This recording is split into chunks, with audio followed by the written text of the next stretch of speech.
नमः संस्कृताय। तो गत वीडियो में हम लोगों ने सुबंत को समझा था। हम लोगों ने यह पढ़ा था कि संस्कृत में कोई भी शब्द जब तक तिंग प्रत्यय या सुप प्रत्यय नहीं लगता है और वह पद नहीं बन जाता, तब तक संस्कृत में उसका प्रयोग नहीं होता है। तो सुप प्रत्यय के क्रम में हम लोगों ने पढ़ा और उससे कैसे शब्द रूप बनता है उसी को मैं आज आपको समझाऊंगा, बताऊंगा। और इसको अगर आप समझ जाते हैं तो हम लोगों के लिए बड़ी महत्वपूर्ण है यह आज का अध्याय जो भी है।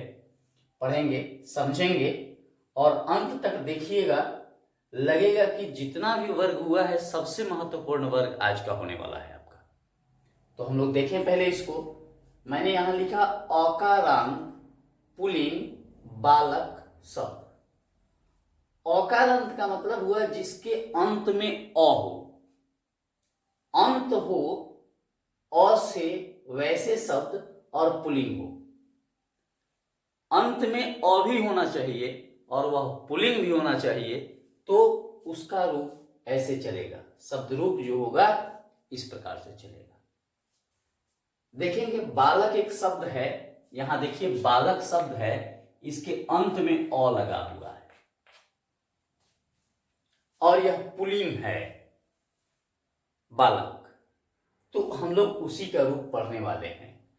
तो संसार में जितना भी कर्ता हो और जिसके अंत में अ लगा हो,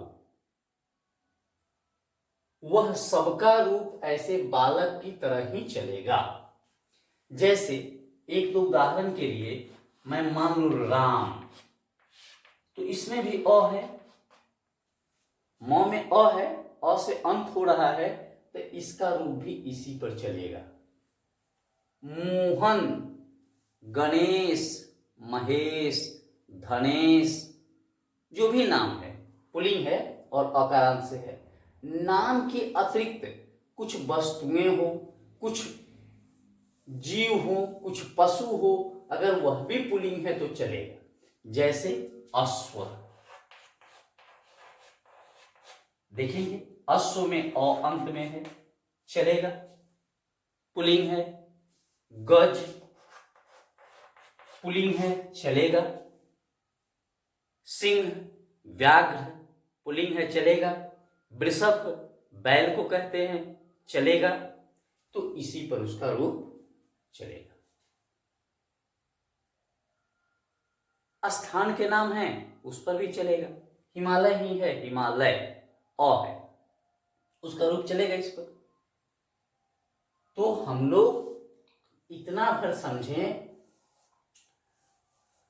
कि हम अ से समाप्त होने वाले जितने भी पुल्लिंग शब्द हैं, पुल्लिंग की ही बात नहीं करें, अगर नपुंसक लिंग के शब्द भी जो होते हैं उसका भी इस पर रूप चलेगा। केवल प्रथमा और द्वितीय विभक्ति बदल जाती है नपुंसक लिंग में।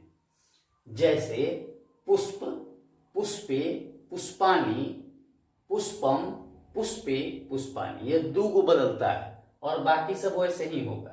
पुष्पेन, पुष्पाभ्याम, पुष्पै, पुष्पाय, पुष्पाभ्याम, पुष्पेभ्य। तो मने पुष्प नपुंसक लिंग का भी चलेगा, फल का चलेगा, दो केवल बदल जाएगा। पुल्लिंग में पूर्णतः यथावत रहेगा, लेकिन अगर नपुंसक लिंग का जब चलाएंगे तो पुल्लिंग की तरह ही रूप होता है, केवल दो को बदल जाता है। तो आखिर इस रूप की आवश्यकता क्यों है, क्या कारण है इस रूप का, तो हम लोग उसके विषय में समझेंगे।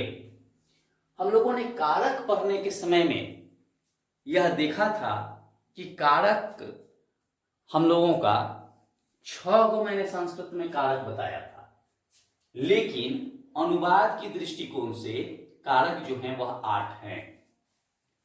तो वहां भी आप लोगों ने देखा हो कि यहां कर्ता था और उसका चिन्ह था ने, द्वितीय में को था कर्म को, यहां तृतीय कर्म से द्वारा था। आप लोगों ने कारक में देखा होगा। चतुर्थी संप्रदान में को के लिए था,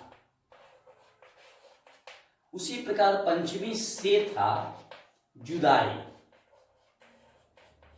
षष्ठी में का के की रा रे री हम लोगों को मिला था, का के की रा रे री। सप्तमी में हम लोगों को में पर मिला था और संबोधन में हे अरे मिला था। यह कारक में हम लोगों ने चिन्ह ऐसे देखा था। तो यही चिन्ह जो है अब इसके साथ लग जाएगा। इसमें ने हो जाएगा, यहां ने होगा और यहां भी ने होगा। बालकः यानी बालक का संस्कृत बालकः जो है उसका हिंदी होगा लड़का। एक वचन है, इसलिए अगर इसका हिंदी कोई पूछे तो हम कहेंगे कि एक लड़का ने। चूंकि यही ने चिन्ह यहां लग गया एक वचन में, वैसे ही यहां हो जाएगा दो लड़कों ने, दो लड़कों ने। और यहां अगर बहुवचन में आएंगे तो इसका हो जाएगा लड़कों ने, बहुवचन हो गया लड़कों ने। देख रहे हैं, यही ने चिन्ह जो है यह तीनों जगह लग गया। वचन के आधार पर उसका अर्थ निकाल लेंगे। यहां को चिन्ह है तो बालकम माने एक लड़का को, बालकऊ यहां है वह, यही चीज यहां भी है। तो बालकऊ माने दो लड़कों को, बालकान माने अनेक लड़कों को, लड़कों को एक बार में हो जाएगा। बालकेना माने एक लड़का के द्वारा, दो लड़कों के द्वारा, अनेक लड़कों के द्वारा। बालकाय एक लड़का के लिए, चाहे एक लड़का को, दो लड़कों के लिए, लड़कों के लिए, अनेक लड़कों, दो से ज्यादा जितना भी हो सब लोगों के लिए। एक लड़का से, दो लड़कों से, लड़कों से, बहुवचन हो गया। एक लड़का का, की। वैसे ही दो लड़का का भी हो सकता है, के भी हो सकता है, की भी हो सकता है। और यहां हो जाएगा लड़कों का, लड़कों की, लड़कों के, बालकाना इसका हिंदी होगा। बालके माने एक लड़का में, देखिए यहां में चिन्ह है, एक लड़का में, लड़का में, दो लड़कों में, लड़कों में मोहन श्रेष्ठ है, बालकेषु मोहनः श्रेष्ठः अस्ति। उसी प्रकार अरे एक लड़का, अरे दोनों लड़कों, अरे लड़कों हो जाएगा। तो इस प्रकार से यह कारक का चिन्ह जो होता है वह शब्द रूप में लग जाता है। यही हो जाएगी रामः, रामौ, रामाः, रामम, रामौ, रामान, रामेण, रामाभ्याम, रामई, रामाय, रामाभ्याम, रामेभ्य, रामात्, रामाभ्याम, रामेभ्य, रामस्य, रामयो, रामानाम, रामे, रामयो, रामेषु, हे रामः, हे रामौ, हे रामा। अब राम में, घोड़ा में अगर हमको आ जाए घोड़ा, तो घोड़ा का संस्कृत क्या होगा? अश्व होगा, अश्व होगा। और में, घोड़ा में, तो में कहां का चिन्ह है? सप्तमी में। तो अश्व का अश्वे लिख दीजिएगा तो इसका मतलब हो जाएगा एक घोड़ा में। घोड़ों में तो बालकेशु लिख दीजिएगा, तो अश्वेशु, गजेशु, हाथियों में, वही चीज हो जाएगा। यह चिन्ह जो है हमारा, यह रूप के साथ लग जाता है और इसका हिंदी अर्थ निकालता है। सब केवल लड़का ही है, इसका मतलब भी लड़का है, इसका मतलब लड़का है, इसका मतलब लड़का है, इसका मतलब, सबका मतलब लड़का। बस एक वचन है तो एक लड़का, द्विवचन है तो दो लड़का, और दो से ज्यादा है तो बहुत लड़का। और वही देख लेंगे विभक्ति में कहां है, और विभक्ति में जब देख लेंगे तो विभक्ति का जो चिन्ह होता है उसके साथ लगा देंगे।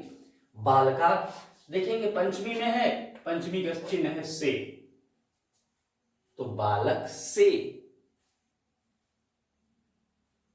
पटना से, हिमालय से, वृक्ष से, वृक्ष का रूप भी इसी पर चलेगा। तो वृक्ष से तो बलगात है तो वृक्षात हो जाएगा, विद्यालय से तो विद्यालयात हो जाएगा। यानी एक रूप हम जब याद करते हैं संस्कृत में तो हम हजारों रूपों को याद कर लेते हैं। अब दुनिया, मैंने पहले ही बताया कि दुनिया के जितने भी रूप हैं जो पुल्लिंग हो और अ से समाप्त होने वाले हों, सब इसी पर चल जाएगा। गजः गजौ गजाः, गजाम गजौ गजान, गजेन गजाभ्याम गजाय, गजाय गजाभ्याम गजेभ्य, गजात गजाभ्याम गजेभ्य, गजस्य गजयो गजानाम, गजे गजयो गजेषु, हे गज हे गजौ हे गजा। तो हम लोग इसको समझ गए होंगे सभी लोग। अब इस पर अनुवाद कैसे बनाना है अगले वर्ग में हम लोग देखेंगे कि हम लोग अब शब्द रूप से कैसे अनुवाद बनाते हैं, और शब्द रूप से जब अनुवाद बना लेंगे तो हम निबंध लिख लेंगे, और निबंध लिख लेंगे तो हम संस्कृत के पाठ्य पुस्तक को पढ़ के उसके अर्थ को निकाल लेंगे। तो फिर अगले वीडियो मिलते हैं, तब तक के लिए नमो नमः, धन्यवाद।